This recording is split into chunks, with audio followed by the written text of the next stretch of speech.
Hola, es un grato honor estar frente a ustedes.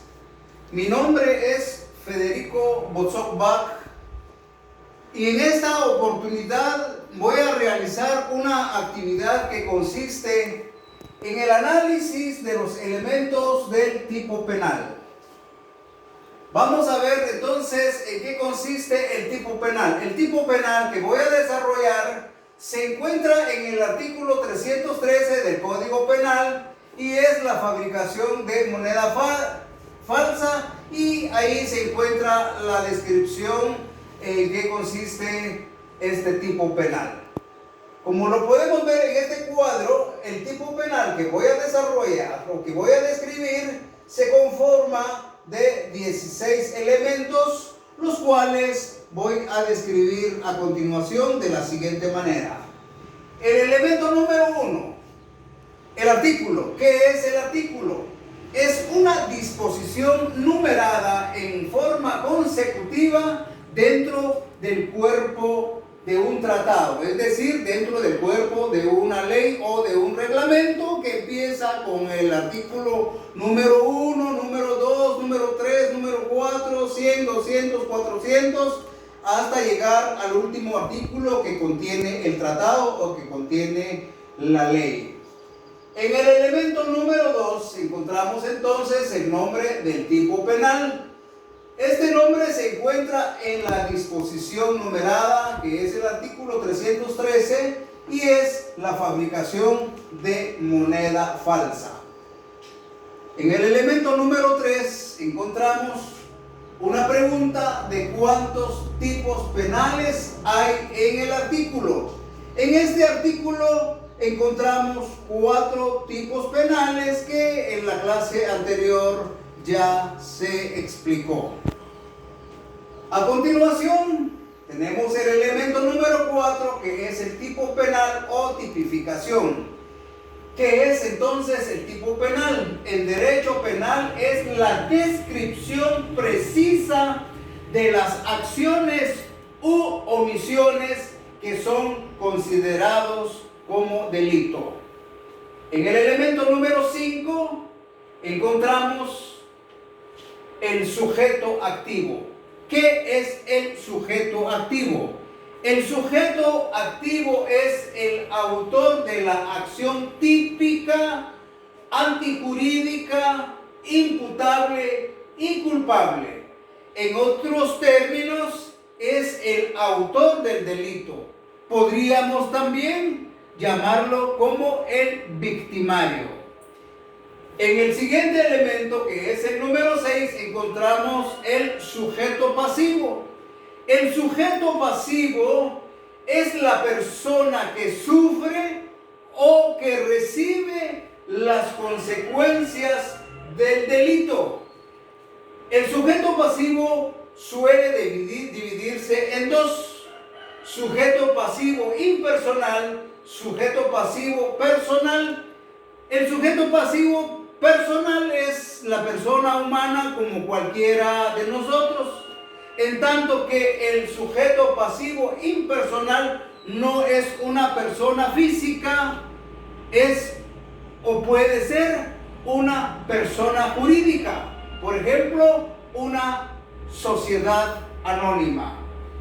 En el siguiente elemento, que es el elemento número 7, encontramos el elemento jurídico, que en algún momento también lo tratamos como el bien jurídico tutelado. ¿En qué consiste esto? Se trata de algo, ese bien se trata de algo. Puede ser tangible o puede ser intangible. Es decir, puede ser un objeto, puede ser que no sea un objeto, el cual es considerado valioso, que merece garantía legal de no ser quebrantado. A continuación está el elemento número 8, que es el elemento material. En estos dos vocablos, elemento material, me parece de que el vocablo que nos da la pauta en qué consiste este elemento es el material. Un material es algo que puede transformarse.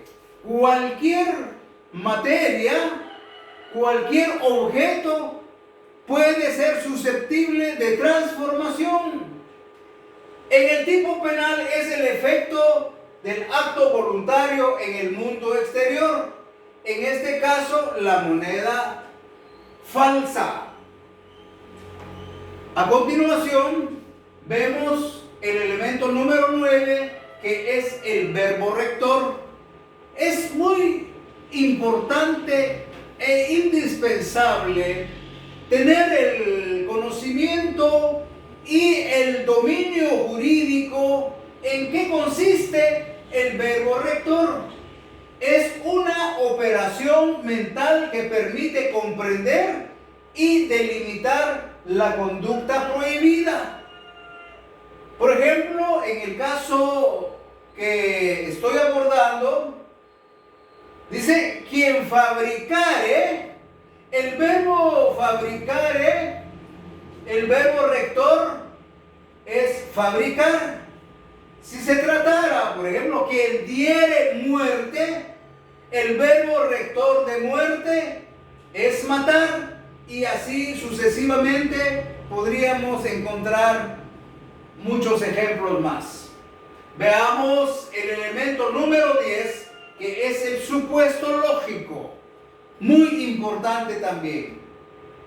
Es el presupuesto necesario para acreditar la existencia del delito. En este caso, si la fabricación o sin fabricar moneda falsa es un delito, para que realmente se constituya en delito, debe de existir una moneda legítima, protegida por la ley, de curso legal, dice, de curso legal, ya sea en el país o en el extranjero. No se puede falsificar o imitar algo que no existe. En nuestro caso, si alguien imitara un billete o una moneda de 1000 quetzales, puede hacer su billete de 1000 quetzales, que no está cometiendo ningún delito, porque no está establecida en la ley ese billete de ese valor de 1000 quetzales. Veamos el siguiente elemento, que es el número 11, el elemento interno, que también en algún caso se le conoce como tipo subjetivo. ¿En qué consiste? Se refiere a la relación psicológica entre el autor, la acción y el resultado de su acción. Se refiere al ánimo que tiene o que impulsó actuar al sujeto activo a realizar el delito, ya sea a título doloso o a título culposo. Quiero detenerme brevemente en el caso que me ocupa.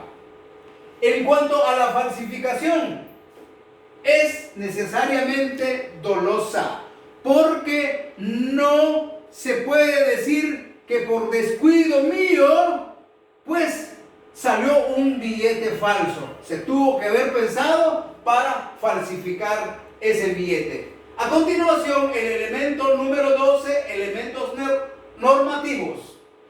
Es el término legal que exige una valoración, una decisión sobre su contenido. Alguien que realizó un delito premeditadamente, pues se valora la sanción o la pena que se va a aplicar. Pero si la realizó con alevosía, eso suma más la valoración de la pena. Con saña puede hacer que sume mucho más la valoración de la pena que se va a aplicar o de la sanción que se va a aplicar, y así sucesivamente. A continuación, el elemento número 13, elementos descriptivos. Veamos, son construcciones del lenguaje. Son palabras que cualquiera puede conocer, apreciar y entender en su significado sin mayor esfuerzo. Los ejemplos están acá. Moneda. ¿Quién no sabe y entiende qué es moneda? Falsificación. Es un billete falso, ¿verdad? Todos entendemos, o la mayoría entendemos que es un billete falso o que es una falsificación. Este otro ejemplo, para aclarar un poquito más esto, el ejemplo, lo mató. Cuando alguien dice, ya fíjense que lo mató, y entonces ya la gente dice de manera exclamativa, uy, ¿quién lo mató? ¿Dónde lo mató? ¿Con quién lo mató? ¿Cuándo lo mató? ¿Cómo lo mató? Todos entendemos de que si lo mató, nos figuramos de que la víctima está ahí tirada. Pero si viene un experto en la materia, podría decirnos lo privó de su existencia física, cegándole lo más preciado de su derecho a vivir, que está diciendo lo mismo o casi lo mismo, solo que en otros términos, y esto sí dificulta un poco más su entendimiento si no es experto en la materia. En el elemento número 14, otros elementos típicos es el resultado. Son los que producen un efecto de vulneración del bien jurídico, ya sea en su destrucción o en su detrimento. La moneda falsa va en detrimento de la moneda legítima. Cuando sabemos de que hay un falsificador, nosotros desconfiamos en que si el billete de a 100, por ejemplo, que estamos recibiendo, es legítimo, y para ello algunas empresas, algunos centros comerciales compran este aparato para detectar si el billete es legítimo. El número 15, doctrina sobre el tipo penal. Nuestro texto doctrinario nos dice que consiste en la falsificación que se verifica en cualquier clase de moneda. El término moneda se refiere no solo a la metálica, se equipara con billetes de banco de curso legal nacional o extranjero. La doctrina es en esencia la ciencia del derecho. Y finalmente, el elemento número 16, que consiste en pena relativa determinada. En otras palabras, esto no significa la determinación de la pena, y para el efecto existen operaciones de cálculo básico. Por ejemplo, la pena inferior en grado, en el punto o en el artículo que estoy analizando, es de 2 años, que es la pena mínima, y la pena máxima superior en grado, que es de 10 años, pero no necesariamente se va a aplicar la de 2 años o necesariamente se va a aplicar la de 10 años.